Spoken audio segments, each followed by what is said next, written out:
Shri Amarnath ji shrine board ने एक detailed advisory issue की है और सोशल मीडिया के जरिए भी और रेडियो के जरिए भी और पीए सिस्टम्स जो हमारे बेस कैंप्स पे लगे हुए हैं, सभी रजिस्ट्रेशन काउंटर्स पे लगे हैं। लोगों को यही बार बार बताया जा रहा है कि ऑनरेबल सुप्रीम कोर्ट के डायरेक्शंस के मुताबिक एक लिमिटेड कैरिंग कैपेसिटी है ट्रैक की, और उस कैरिंग कैपेसिटी के हिसाब से ही लोगों को RFID कार्ड इशू करके यात्रा की तरफ भेजा जा रहा है। प्री रजिस्टर्ड जो यात्रीज हैं, जो ऑनलाइन रजिस्ट्रेशन कराकर आए हैं, EKYC कंप्लीट है, RFID कार्ड्स उनके पास हैं, उनको फर्स्ट प्रायोरिटी दी जा रही है। उसके बाद जो जम्मू से कॉन्वॉय के अंदर लोग RFID रजिस्टर करके अपने आप को जम्मू से पहुंचे हैं, उनको भी फर्स्ट प्रायोरिटी दी जा रही है।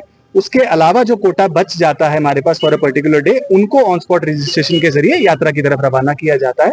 पर चूंकि हम देख रहे हैं कि बहुत अच्छा रिस्पॉन्स और बहुत ज्यादा गिनती में श्रद्धालु यहाँ पहुंचे हैं, उनके लिए भी एक टोकन सिस्टम की व्यवस्था डिस्ट्रिक्ट एडमिनिस्ट्रेशन अनंतनाग ने की है, ताकि उनको भी सीक्वेंशियली टोकन्स अलॉट किए जाएं फॉर द नेक्स्ट 2, 3, 4, 5 डेज, ताकि वो लोग भी अपने डेज जिस दिन का उनको टोकन मिला है उस दिन ही यहाँ पर आए और रोज रोज उनको यहाँ पर किसी परेशानी का सामना ना करना पड़े। बेस कैंप के अंदर भी लंगर की व्यवस्था इलेबोरेट की गई है। 2500 यात्री हमारे कल वहां रुके थे। आज की कॉन्वॉय भी जम्मू से पहुंच चुकी है, वो यात्री कुनवान बेस कैंप पे पहुंचे और वहां पर उसी तरह की व्यवस्थाएं हैं। शहर के अंदर भी विभिन्न जगहों पर भी डिस्ट्रिक्ट एडमिनिस्ट्रेशन की टीम्स लगातार काम कर रही हैं। आप देख रहे हैं सिक्योरिटी के भी पुख्ता इंतजाम हैं, ताकि किसी प्रकार की इनकन्वीनियंस यात्रियों को ना। कोई खास मैसेज यात्रियों के लिए, स्पेशली जो अभी ऐसी तत्काल में आ रहे हैं, अगर हम उनके लिए? देखिए, यात्रियों के लिए मेरा वही संदेश है जो अमरनाथ जी श्राइन बोर्ड ने भी बार बार दिया है कि हर एक यात्री की यात्रा सफल रहे, उसके लिए बोर्ड और प्रशासन पूरी तरह से कार्यरत है।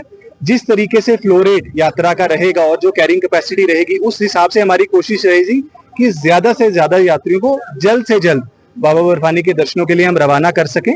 लेकिन कैरिंग कैपेसिटी एक लिमिटेड नंबर है, उस नंबर से ज्यादा बिल्कुल भी यात्री छोड़े नहीं जा सकते हैं। उस कैरिंग कैपेसिटी के अंदर ही छोड़े जाएंगे।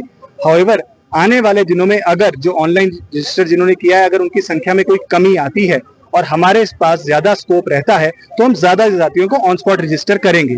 मिसाल के तौर पर बात करें तो आज अगर हमने 1000 या कल हमने सिर्फ 1000 यात्री को ऑन स्पॉट रजिस्टर किया, आज तकरीबन 2000 यात्रियों को ऑन स्पॉट रजिस्टर किया जा रहा है, और हो सकता है कल ये संख्या 2 से बढ़कर 2500 हो या 2000 से ज्यादा ही हो। तो ये मैं समझ सकता हूँ एक इंक्रीजिंग ट्रेंड हमें आने वाले दिनों में मिलेगा ऑन स्पॉट रजिस्ट्रेशन के कोटा का, जो कि मैं समझता हूँ जो ये भीड़ बिना रजिस्ट्रेशन की आई है, उन सबको हम अकोमोडेट कर पाएं। ऑपरेट करने की जरूरत है। देखिए, कोऑपरेशन मैं समझता हूँ और पेशेंस भी मैं समझता हूँ कि यात्रा और पिलग्रिमेज का एक बड़ा इंपॉर्टेंट हिस्सा हमारी श्रद्धा और हमारी पेशेंस रहती है, और वो पेशेंस की मैं अपील हम सभी यात्रियों से करूंगा, और ये भरोसा भी दिलाना चाहूंगा कि प्रशासन की तरफ से पूरे भरसक प्रयास किए जा रहे हैं कि किसी प्रकार की इनकन्वीनियंस यात्रियों को ना। शुक्रिया। Thank you. देखिए, ऐसा है, बगैर रजिस्ट्रेशन के लिए ही ऑन स्पॉट रजिस्ट्रेशन की सुविधा उपलब्ध कराई गई है और उसकी काउंटर्स की संख्या में भी बढ़ोतरी की गई है। हाउएवर, उनकी प्रायोरिटी प्री रजिस्टर्ड यात्रियों के बाद आती है। तो जिन्होंने पहले अपने आप को ऑनलाइन रजिस्टर किया है, सबसे पहले उनको कार्ड इशू किए जाते हैं।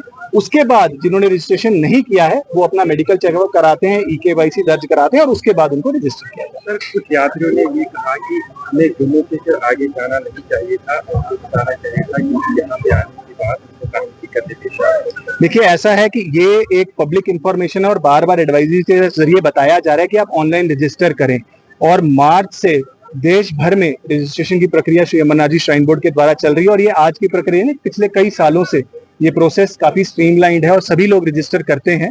हाउएवर, शायद कुछ लोगों तक ये जानकारी नहीं पहुंच पाई है और वो लोग पहुंचे हैं, और कुछ ऐसे भी लोग हैं जो एज टूरिस्ट यहाँ पहुंचे थे, उनकी यात्रा करने की इच्छा हुई है, तो वो भी श्रद्धालुओं की कैटेगरी में ऐड हुए हैं।